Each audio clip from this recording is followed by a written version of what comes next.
오늘은 십자가 이야기입니다. 예수님이 이 땅에 오셔서 특별히 마가복음은 짧고 간결하며 즉시 곧 이런 단어를 쓰면서 계속 달려가는 것이 십자가로 달려와서 오늘 이 자리까지 왔습니다. 어제 낮에 제가 아시는 목사님 몇 사람을 모셔놓고 같이 이제 점심 식사를 같이 했어요. 그 목사님들끼리 나누면서 무슨 얘기 나눴을까요? 일상도 얘기 잠깐 나누다가 목사님 내일은 어떤 설교 하십니까? 그랬더니 저랑 큐티 본문을 같이 하시는 분은 에스겔서 갖고 하신다고, 어떤 분은 뭐 갖고 하시는데 저한테 묻더라고요. 목사님 내일 뭐 하신다고. 십자가 이제 본문 나왔다. 힘드시겠어요? 그래서 왜요? 목사들한테 가장 어려운 부분이 뭐냐면요, 너무나 잘 알고 있는 그 부분을 설교하는 것이 가장 어렵습니다. 왜? 똑같은 얘기를 해야 되는 거예요. 여러분, 날마다 십자가 얘기. 그렇게 우리가 기도할 때마다, 오늘도 찬양할 때 십자가 나오는 그 십자가를 또 얘기해야 한다는 사실이, 그게 이제 쉽지가 않다는 거죠. 여러분, 근데 이 십자가 사건은 굉장히 중요한 사건이기 때문에 듣고 또 들어야 되지 않을까, 이런 생각 가져봅니다. 여러분, 하나님 나라에서 보면 하나님의 3대 사건이 있어요. 첫 번째는 창조 사건입니다. 하나님 태초에 천지를 창조하신 그 사건은 정말 뭉디하게 적어놨죠. 엄청나게. 그리고 두 번째 사건이 십자가고, 그리고 아직 우리가 경험하지 못했지만 감접적으로 성경을 통해서 알고 있는 것이 재림의 사건입니다. 이 3대 사건. 그런데 십자가 사건을 묘사하는 그 부분이 오늘 성경 본문에 어떻게 표시되어 있냐면, 때가 제3시가 되어 십자가에 못 박으니라. 그게 너무 짧게 간결하게 되어 있는 거예요.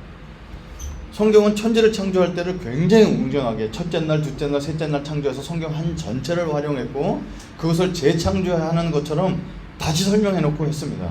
그런데 예수님이 다시 오는 광경도 여러분 계시록에 보면 7인을 떼고 마지막 인을 뗐을 때 나팔을 부는데, 마지막 보는 나중 8번째 나팔을 통해서 주님이 재림에 오시는 것을 굉장히 서사시처럼 계시록에 기록해 두었습니다.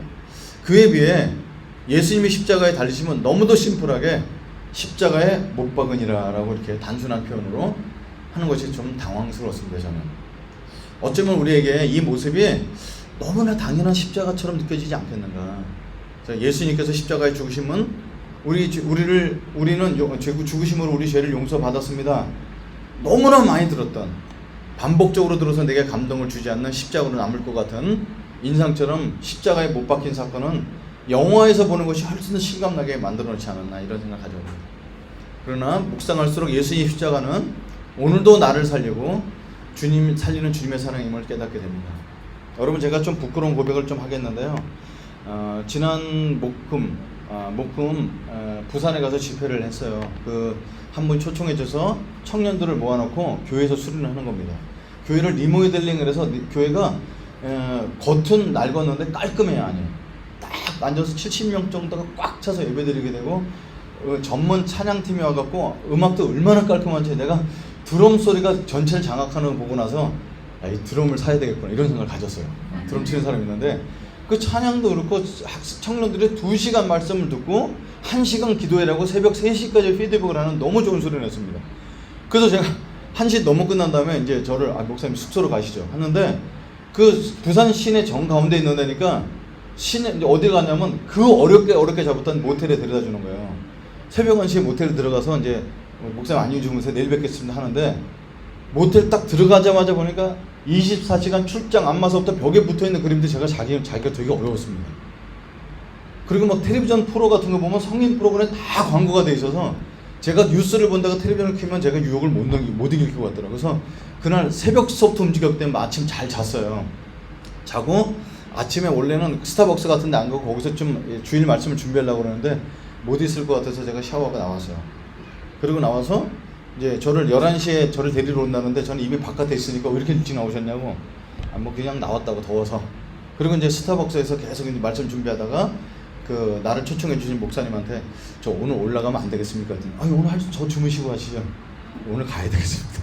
그래서 내가 11시 반 차를, 10시 반 차를 타고 새벽 1시에 토요일날 들어왔어요. 여러분, 제가 나이를 먹을 만큼 먹었고 저랑 아내랑 관계가 나쁜 것도 아니고 그런데요, 그런 환경 속에 계속해서 노출되어 있는 건 건강하지 않다 생각됩니다. 건강하지 않다 생각합니다. 어떤 사람도 이제는 내가 이만큼 신앙도 있고 성숙하기 때문에 어떤 환경도 내가 견딜 수 있다 생각하지 않습니다. 여러분, 저는 사람들에게 눈물로 십자가를 증거하고 나서 얼마든지 다시 돌아갈 수 있는 사람이기 때문에 이 십자가는 평생 날마다 묵상해야 되고, 그 십자가 앞에 살지 않으면 내가 주님 앞에 조금이라도 나은 그 거룩 경건한 삶을 유지할 수 없는 사람인 걸 저는 여러분한테 솔직히 고백합니다.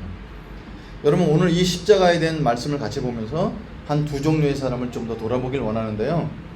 첫 번째는 오늘 이 본문을 읽다가 묵상하다가 받았던 사람의 첫 번째 모습은 지나가는 사람들이었습니다.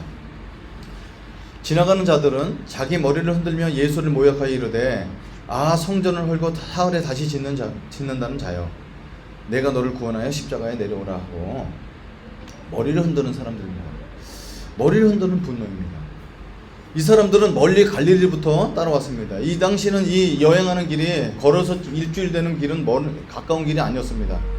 아니면 혹은 근교에서 여리고에서 사람들 예수님을 메시아로 기대하고 찾아온 사람들이 있었습니다.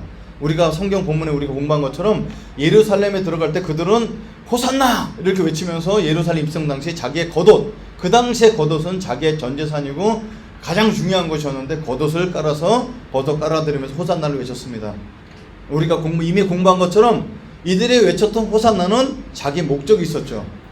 호산나 하나님의 아들의 주님의 이름으로 오시는 자여 우리를 구원하소서. 그것은 로마 압제로부터 우리를 구원해달라는 얘기였기 때문에 예수의 영화에 보면 예수님께서 나귀를 타고 들어가실 때 웃으시는 장면이 있지만 저는 절대로 웃으시지 않으셨을 거라 생각합니다. 왜냐하면 호산나를 외쳤던 그 목소리는 예수님이 십자가로 빨리 불러들이는 사건이었기 때문에 그렇습니다. 로마로부터 자신을 구원할 것을 기대한 예수께서 아무 저항 없이 얼마든지 더 살아날 수 있었는데 아무 저항 없이 십자가에 달리니까 사람들 마음속에 분노가 일어났습니다. 분노가 어느 정도였냐면 머리를 흔들며 예수를 모욕할 수준이 되었습니다. 여러분, 이 분노는 어디서 온 걸까요? 이거는 심리학을 필요 없습니다. 누구나 다 알죠. 자신으로부터 왔다는 걸 알게 되죠. 여러분, 예전에 저는 정치를 잘 아는 사람은 아닌데 이런 게 있었어요. 여러분, 노사모라고 아시죠? 혹시 노사모 회원들 손 들어보세요. 아직 여기 나이가 없으신가? 여러분, 노사모 있었어요. 노무현을 사랑하는 사람들의 모임의 줄임말이고 2000년도에 시작했습니다. 저도 이 노사모 때문에 노무현 대통령을 그 당시에 좀 더 가슴 깊게 보게 되었는데 진짜 인간 냄새나고, 어떻게 대통령이 저렇게 탈권위적이고 이 시대에 저렇게 어떤 연설을 하거나 그럴 때 원고 하나 없이 저렇게 시원하게 가슴에 있는 얘기를 하나. 그래서 저도 보면 이 시대에 진짜 단발의 차이로 대통령이 됐지만 꼭 필요한 사람이었구나 이런 생각을 가졌어요. 그래서 저는 노사모까지는 아니었어요. 이게 함부로 막 이렇게 자기 삶을 어디에 막 회원에 집어넣기 어려웠는데, 근데 대통령을 하는 동안 그분의 말이나 이런 것들이 탈권위적인 말이 오히려 사람들이 꼬투리를 잡히기 시작하면서 사람들한테 막 이렇게 지탄을 받기 시작합니다. 가장 지탄을 많이 받았던 말이, 하도 딴지를 거는 사람이 많으니까 노무현 대통령이 살아계실 때 뭐랬냐면 대통령도 못 해먹겠습니다. 이 말 때문에 그 다음 주일날 설교는 모든 목사님들마다 다 이거를 갖고서 얘기를 나누는 거였어요. 그리고 이 노무현 대통령 인기가 떨어지는 게 어느 정도 떨어졌냐면, 뭔가 잘못하면 저 노무현 때문에 그래. 이den서 그 당시부터 그런 얘기가 나왔고, 그 당시 제가 어떤 기억이 나냐면, 그 당시에 그 프랑스의 축구 선수 지단이 축구를 하다가 상대방 선수를 머리를 박은 사건이 있었어요. 그러니까 축구하다 그런 거 없잖아요. 근데 그 밑에 사람들이 인터넷 뭐라고 올려놨냐면, 지단이 왜 화가 났을까요? 주변 사람들이 야 너도 노사모지? 그래서 화가 나서 박았다는 써는 거예요. 그렇게 사람들한테 존경을 받고 좋았던 사람을 그의 실망적인 태도와 여러 가지 걸 통해서 사람들이 인기가 막 하락하는 것을 보게 됩니다. 그리고 마지막까지 그를 좋아했던 사람이 노무현 대통령이 자기 목숨을 자살로 만들자 굉장히 실망하면서 사람들이 버리게 되죠. 그 이제 너도 노사모지 이런 것은 그 당시에 사람들이 막 그 사람을 비아냥거릴 때 썼던 말이었어요. 왜 그렇게 좋아했고 사람들이 열광했던 사람이 그렇게 그 사람을 등지게 됐을까요? 그죠? 그에 대한 대답은 전에도 한번 나눈 적이 있었던 팀 켈러의 내가 만든 신이라는 책을 보면 사람들은 우상을 두고 싶어하고 우상에 대한 얘기가 있었습니다. 거기 몇 가지를 좀 인용하자면, 내가 믿고 간절히 바라던 것이 현실이 되지 않을 때 그게 그냥 실망 정도가 아니라 화가 나를 지배한다면 그것이 당신을 잡고 있던 우상이다. 이렇게 실망할 수 있죠. 화도 잠깐 날 수 있죠. 근데 화가 나를 장악해서 머리 흔들 정도 된다면 그것은 당신의 목표 정도가 아니라 우상이다. 정치를 얘기하다 보면 우리가 싸우게 되는데 정치가 우상이 된 정도는 어떻게 표현되고 있냐면 이 책에서 나와 다른 정치 성향인 사람을 만났을 때 의견 차이를 넘어 그 사람이 미워질 때 정치는 이미 당신의 우상이 된다. 저는 이제 말씀드리지만 나이가 많은 사람들 그룹에도 속해 있고 젊은 친구 청년들을 만나기 때문에 양쪽 얘기를 같이 듣습니다. 지난 목요일 날 CBMC 가서 설교를 했습니다. 거기 다 사장님들입니다. 근데 사장님들 중에 정신이 굉장히 막 신세대 같은 분도 계시고 해요. 그래서 내가 밥 먹으면서 뭐 요즘 정치는 어떻게 생각하세요? 이분은 묻습니다. 근데 여러 가지를 객관적으로 얘기해 주는데 그분들이 갖고 있는 분노 중에 하나가 있었어요. 경제 안 되는 거 안 되는 거 이해 갑니다. 다 갑니다. 근데 이분들이 말하는 좌파는 부자를 나쁜 놈으로 봅니다. 난 이게 너무 화가 납니다. 가만 보면 부자라는 자체를 너무 죄책감을 심어주는 이런 언행이나 이런 것들이 그 사람을 화나게 난다는 거죠. 얼마든지 성향은 다른 사람끼리 이런 얘기를 나누고 저런 사람 얘기 나눌 수 있는데 그 사람이랑 나랑 정치 성향이 달라서 이제는 그 사람이 미워지기 시작하면 정치 우상이 됐다는 기준이 하는 거죠. 근데 이 책의 결론 중에 가장 우리가 귀를 담아야 될 부분은 뭐였냐면 모든 우상은 반드시 배신을 한다는 겁니다. 반드시 배신한다는 거예요. 모든 우상은 자녀가 내 우상이 됐을 때 자녀들은 반드시 배신합니다. 자녀들이 배신하는 건 아닌데 나의 기대감이 나를 배신하게 만드는 거죠. 그래서 모든 우상은 반드시 배신한다. 여러분 사역자는 어떨까요? 여러분 저도 모르게 예수님을 이용했던 그 삶이 있었어요. 여러분 전에 한번 또 말씀 나눴었는데 학생들이랑 같이 예배를 드리다 공안에 학생들이 다 잡혀갔던 그 마음에 어울렸던 그 막 굉장히 힘들었던 그 해 미국에서 저를 초청해서 미국 CCG 간사 수련회를 초청해서 그 사람과 대화를 나눌 수 있는 리크루팅 할 수 있는 기회를 얻게 됐습니다. 그때 체육관에서 미국 CCG 간사님들만 6,000명이 되는데 그들이 3박 4일 동안 하는 수련회 마지막 날은 보너스를 하는데요. 그러니까 전체 4박 5일 동안 간사 수련회가 너무 은혜스러웠어요. 그때 빌브락 박사님이라는 그분이 CC를 창시하신 분이 휠체어를 타고 오셨어요. 산소 호흡기를 끄고 50주년을 기념하면서 마지막으로 예배를 참석하셨습니다. 처음부터 끝까지 주님께 영광 돌립니다. 주님께 영광 돌립니다. 누가 칭찬을 해도 praise the Lord. 계속 그러고 모습이 굉장히 인상적이었어요. 그리고 이제 그분은 퇴장하시고 다음 사람들이 나와서 다음 사회를 보는데 그분들이 비슷한 말을 했어요. The best way of successful ministry is working in the Lord. 주님과 동행하는 것이 사역을 성공하는 가장 최선의 길입니다. 이분들이 했던 얘기는 주님과 동행하라는 얘기였는데 저는 이 메시지를 갖고 와서 어떻게 생각했을까요? 내가 사역이 성공하려면 주님과 동행해야 돼. 우리 교회가 부흥되려면 내가 주님과 동행해야 돼. 여러분 주님과 동행하는 것이 목적일까요? 사역이 성공하는 게 목적일까요? 이것을 제가 몇 주 동안 지나고 하다가 내 속에 있는 내가 추구했던 주님과 동행은 결국 더 나은 사역의 결과를 위해서 하나님을 이용해 모으는 것이라는 걸 발견하게 됩니다. 얼마나 어둡고 불순한 목적일까요? 여러분 이런 우상적인 열심은 우리 주변에서 많이 쉽게 발생할 수 있습니다. 제가 전에 다니던 교회도 너무 선교를 너무 열심히 하시고 그러셔서 목사님께 물어봤어요. 목사님 왜 그렇게 선교를 열심히 하세요? 선교사 출신도 아닌 분이 그분이 아주 딱 뱉었던 말이 기억이 납니다. 선교하는 교회가 부흥합니다. 되게 선교도 좋은 거고 부흥도 좋은 건데 왜 선교를 그렇게 하냐면 교회 부흥을 위해서 한다는 겁니다. 저는 이것도 우상적 열심이라고 생각합니다. 집사님 왜 그렇게 교회 봉사를 열심히 하세요? 많이 심어놔야 자식이 잘 되죠. 왜 그렇게 11절 철저히 하시나요? 10배 주시겠죠. 이런 것들은 다 우상적 열심이라는 겁니다. 만약에 선교를 그렇게 목숨 걸고 하는데 부흥이 안 되면 머리를 흔들며 화가 나죠. 그죠? 내가 이렇게 교회 열심히 했는데 자식들이 잘 안 되고 빗나가고 그러면 화가 나죠. 이게 우상이 우리에게 주는 배신감이라는 거예요. 잘 될 수도 있고 안 될 수도 있는데. 그죠? 여러분 그래서 예수님도 우상이 될 수 있다는 사실입니다. 우상을 두는 목적은 우상 자체에 있지 않고 우상을 통해 내가 뭔가를 얻어내려는 데 우상의 목적이 있죠. 우상이 굉장히 무서운 것 같고 막 잘하는 것 같지만 우상을 통해서 내가 원하는 걸 얻기 위해서 그렇게 우상을 섬기는 겁니다. 근데 예수님도 내가 뭔가를 얻기 위해서 따라간다면 그렇게 머리를 흔드는 날이 온다는 것입니다. 예수님 우리가 따라야 될 주인이십니다. 그래서 하나님께서 우리에게 우상을 두지 말라는 말씀은 하나님께서 모든 사랑을 독차지하려는 것이 아니라 우상에게 당할 배신을 염려한 우리를 향한 하나님의 사랑의 목소리인 것을 보게 됩니다. 옆에 사람에게 이렇게 얘기하겠습니다. 예수님은 우리가 믿고 따라야 할 주인입니다. 한번 예수. 예수님을 이용해서 뭘 하는 것은 절대 맞지 않습니다. 저렇게 머리를 흔들 날이 있다는 거죠. 자, 그 사람들을 지나면서 예수님이 순환을 받았던 것을 세 가지만 살펴보겠는데요. 예수님은 조롱당하셨죠. 그죠? 여러분, 오늘 본문에 군인들이 데리고 갑니다. 원래 예수님은 하나님의 아들로 누가 수종 들어야 되냐면 천사들이 수종해서 모시고 가야 될 분인데 군인들에게 끌려가시죠. 이미 예수님은 그 자리에서부터 조롱이 시작되었습니다. 우스꽝스러운 모양으로 꾸며서 놀림을 받습니다. 이게 참 예언을 성취하는 하나님의 역설적인 방법인데, 어디서 구해왔는지 왕들만 있는 자색 옷 있는 옷을 어깨에 걸쳐놓고 그 왕의 대관식을 흉내내면서 가시관을 씌워주면서 놀립니다. 그리고 그 당시에 우리나라 사람들보다 더 머리를 귀하게 여겼던 사람들의 그 머리인데, 예수님의 머리를 갈대를 묶어서 머리를 때리고 침뱉음을 당하십니다. 예수님께서. 원래 침뱉음은 유대인 중에 대제사장이 먼저 뱉었습니다. 참남하다 이렇게 해서.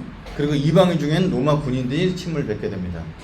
여러분, 이미 유대인들에게 침뱉음을 방하고 이방인들에게 침뱉음을 방합니다. 이게 로마서 3장 23절에 모든 사람이 죄를 범하였습니다. 유대인이나 헬라인이나 다 죄를 범해서 예수 그리스도 십자가 앞에 나와야 된다는 것은 유대인들의 대표, 이방인의 대표가 하나님께, 하나님의 아들인 예수님께 침뱉음을 작성합니다. 혹시 한번 물어볼까요? 홍대 침뱉은 거 맞아보신 분들, 우연의 일치든 뭐였든, 어렸을 때 그런 거 하고 안 놀았나요? 저만 망상하네요. 제가 고등학교 때 이렇게 화장실 갔다가 운동장에서 들어가는데 가래침이 나와서 여기 떨어졌어요. 근데 담배 냄새가 얼마나 나는지 모릅니다. 위를 쳐다보면 사람은 안 보이죠. 그거 닦고 들어가는 동안 진짜 기분 더러웠습니다. 누군가 이렇게 남의 뱉어놓은 침 뱉어놓은 거 받는 건 굉장히 어렵죠. 예수님이 그렇게 조롱을 당하십니다. 그리고 모욕당하십니다. 십자가에서 내려와 너를 구원해봐라 라고 모욕당합니다. 종교 지도자들과 십자가에 달린 자들이 십자가에서 내려와서 자기를 구하고 우리를 믿게 해봐라. 그러니까 그동안 그렇게 이 기적과 이사를 행한 거 믿지도 않는 자들이 너도 내려와서 믿게 해봐라. 근데 예수님 마음을 가장 마음에 아프게 했던 말은 이거였습니다. 남은 구원하였으되 자기는 구원할 수 없도다. 이 말이 맞는 말일까요? 틀린 말일까요? 남은 구원하되 자기는 구원하지 못한다. 너무 애석하게 맞는 말입니다. 예수님이 이 땅에 우리를 구원하기 위해 오셔서 자기를 구원할 수가 없습니다. 그러니까 이거를 너무너무 잘 알고 있던 이 사람들은 그냥 놀리냐고 얘기했지만, 이 얘기를 듣는 예수님은 그렇지, 나는 나를 구원할 수가 없어. 버림받는 사람, 버림받는 존재잖아요. 우리를 구원하기 위해서. 근데 이들이 무심코 던진 말이지만 너무나 맞는 말로 예수님은 모욕을 당하십니다. 그리고 가장 어려운 것은 고독 가운데 버려지는 것이었습니다. 제6시가 되면 온 땅에 어둠이 임하여 제9시까지 계속하더니 제9시에 예수께서 크게 소리 지르되 엘리 엘리 라마 사박다니 하시니, 이를 번역하면 나의 하나님 나의 하나님 어찌하여 나를 버리셨나이까 하는 뜻입니다. 이 마가는요 3시간 간격으로 기록합니다. 예수님을 제3시에 옷을 박았어요. 3시는 몇 시일까요? 오전 9시입니다. 이스라엘 사람들은 해가 뜨면 1시예요. 그러니까 3시간 뒤에 1시, 2시, 3시, 오전 9시에 예수님 못 박습니다.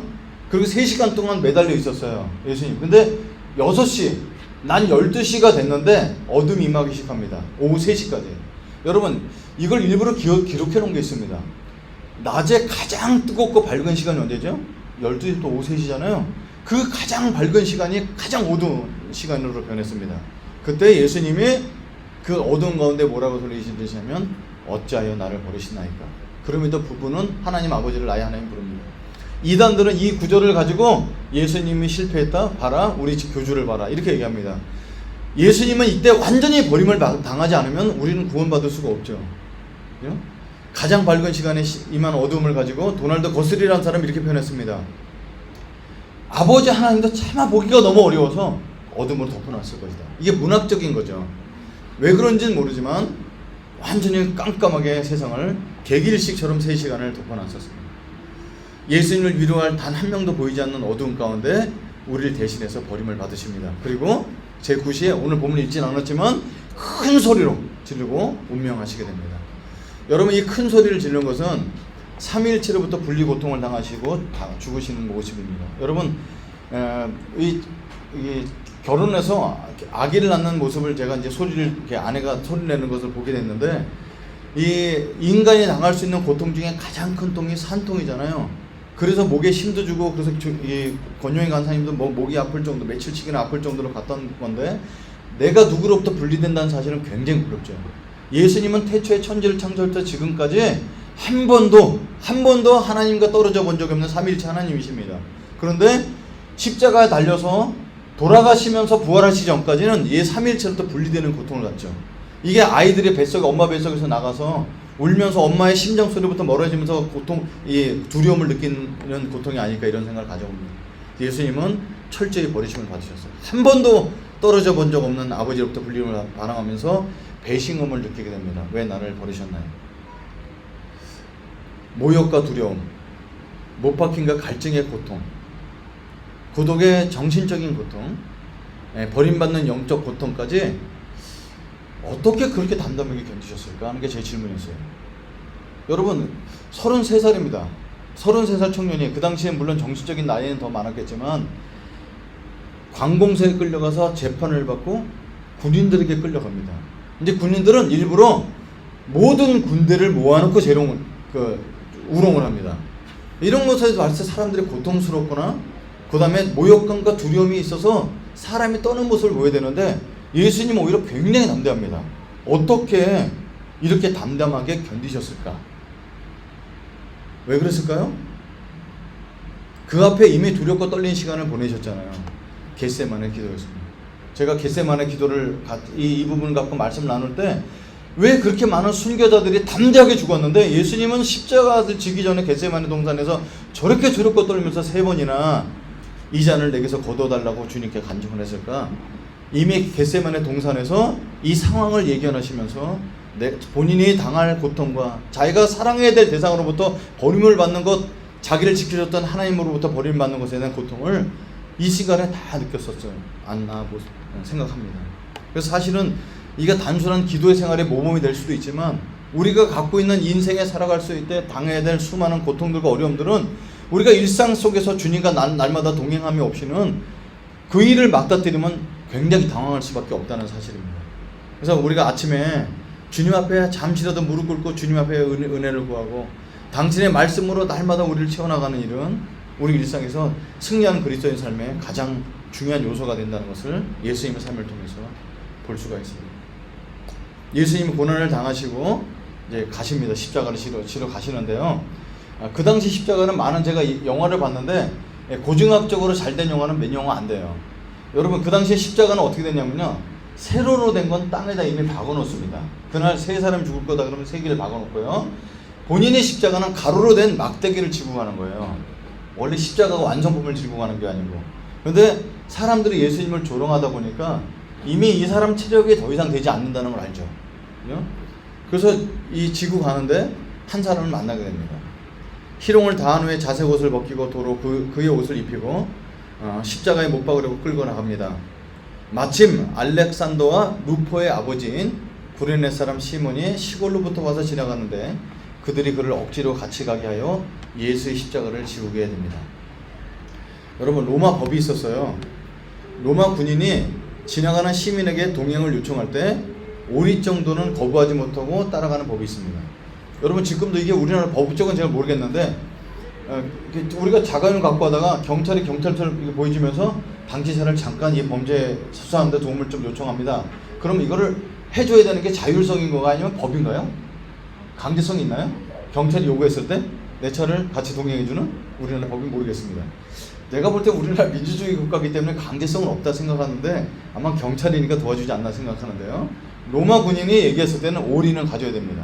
여러분, 기억나는 구절 없으세요? 마태복음 5장 41절에 누구든지 억지로 너로 오리를 가게 하거든 그 사람과 심리를 동행해줘라, 이런 말씀이 있죠. 그러니까 그 당시 오리는 법적으로 사람을 끌고 갈 수 있는 거리였어요. 예수님이 고문당한 예수님의 체력에 십자가를 질 수 없음을 판단하고 지나가던 갑자기 구경 왔던 구레네 사람 시몬에게 대신 지게 합니다. 구레네 사람 시몬은요, 구레네라는 동네는 북아프리카 지역이니까 굉장히 시골 같은 동네죠. 그곳의 유대인 공동체 출신입니다. 그는 예루살렘에 유월절을 지내고자 왔다가 구경을 하다가 갑자기 끌림을 받고 십자가를 지고 골고다 언덕길을 오르게 됩니다. 이 사람은 그 후에 어떻게 되었을까요? 성경에 나올까요? 저는 이미 이 사람을 소개하는 게 있어요. 뭐라고 소개하냐면, 지나가다 어떤 남자가 예수님이 십자가를 대신 지어줬다고 하지 않습니다. 성경 본문에 뭐라고 됐어요? 알렉산더와 루포의 아버지인 구레네 사람 시몬이 시골로부터 와서, 여러분 어떻게 한 사람에 대해서 이렇게 가족까지 신상명세서까지 잘 알 수 있을까요? 그 당시는 그 사람이 누군지 모르지만 그 뒤에 이 사람과 교제가 있다는 증거입니다. 성경에 그의 가족 이름이 기록된 것으로 보아 이후 마가의 공동체와 연결됐으면 틀림없습니다. 이 사람이 뭐냐면 내 아들이 누구 있습니다. 근데 이것이 이 사람이 언제 또 등장하냐면 로마서 16장에 사도 바울이 자기를 평생 동역자로 이겼던 사람들의 이름이 나옵니다. 주 안에서 택하심을 입은 루포, 구레네 사람 시몬의 아들이잖아요. 그의 어머니에게 문안하라. 그의 어머니는 곧 내 어머니니라 이렇게 말씀 나오고 있습니다. 구레네 사람 시몬의 가족은 마가 공동체 사람일 뿐만 아니라 사도 바울의 동역자고 영적인 어머니의 역할까지 하게 됩니다. 세계 선교를 이루는 명품 가정이었죠. 바울은 브리스길라와 아굴라 브리스길라와 부부로부터 큰 힘을 얻고 참 동역자로서입니다. 이 사람은 그렇게 전 세계를 복음하는데 가장 큰 역할을 이뤘던 사도 바울의 동역자였어요. 이 사람은 명품 가정이죠. 브리스길라 아굴라는. 근데 바울의 어머니를 역할을 했던 구레네 사람 시몬의 가정도 명품 가정이 틀림없습니다. 원래 하나님을 알았던 사람은 아니었는데 억지 십자가를 지었다 만났던 은혜입니다. 여러분, 저도 억지 십자가를 지었던 기억이 있습니다. 제가 대학교 4학년 때 우리 용인지구에는 간사님이 안 계셔서 CC에 몇 명 안 되는데 간사님이 없어갖고요, 간사님을 본부에 요청하러 갑니다. 제가 얼마나 당돌했냐면 본부까지 가서 높으신 간사님들한테 우리 용인지구에 학생들이 40명 정도 모이는데 간사님 좀 보내주십시오. 그랬더니 인사치레로 만나주시는 거예요. 높으신 분이. 그래? 여기까지 오냐고 수고했다. 앉혀놓더니 비사 같은 사람 부르더라고요. 그랬더니 용인은 몇 명이나 모인데 이렇게 보더니 용인 주소를 보니까요, 그 당시 용인시가 아니고 용인읍이었어요. 저희 집 전화번호가 몇 번이냐면 2국에 3845였어요. 여러분, 전화번호 9기 2국 한 자리 쓰였으니까 얼마나 시골이에요. 근데 그 높으신 분이 뭐라냐면, 야, 시골에는 이렇게 읍 다니는 간사님을 보낼 수 없다 이렇게 얘기합니다. 그렇지 않나, 지방대학 다닌다고 들리고 있는데 그 간사를 안 보내줘서 굉장히 실망하고 왔습니다. 그래서 사랑방 식구들과 함께 아침마다 기도를 합니다. 하나님, 우리 간사님 보내주세요.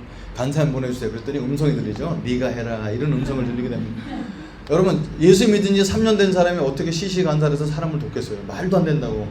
저한테는 억지 십자가 같았어요. 너무 어색했고, 주일날 말씀, 이렇게 금요일 저녁 때보다 말씀을 증거하고 준비하는데 아는 게 있어요. 증거를 아직. 너무 어려웠습니다. 저보다 신앙이 더 연륜 오래된 사람이 팔짱 끼고 이렇게 듣습니다. 막 설교를 하면 아니라고 막 그러면 설교하는 사람 막 너무 눌리고 어려웠죠. 억지 십자가 같았어요. 근데 여러분, 돌아보면 제가 뭘 갖고 먹고 살 수 있었겠는가, 내 가정을 어떻게 지킬 수 있었겠나, 이런 생각을 가져봅니다. 저는 이 억지 십자가가 어떨 땐 너무 은혜스럽습니다. 여러분, 십자가를 자기를 스스로 십자가를 질 수 있는 사람이 있을까요? 이 십자가가 이렇게 고통스럽고 어려운 건데 십자가가 난 너무 좋습니다. 나는 날마다 십자가를 지기를 너무너무 자원합니다. 그렇게 될까요? 우리 모두는 억지 십자가의 은혜를 입은 사람들이 아닐까, 이런 생각을 가져봅니다. 옆에 사람한테 이렇게 인사하고 오늘 말씀 마칠까 합니다. 같이 한번 인사해 보겠습니다. 억지 십자가를 맡기시면 감사함으로 감당합시다. 얘기하겠습니다. 구레네 시몬 같은 명문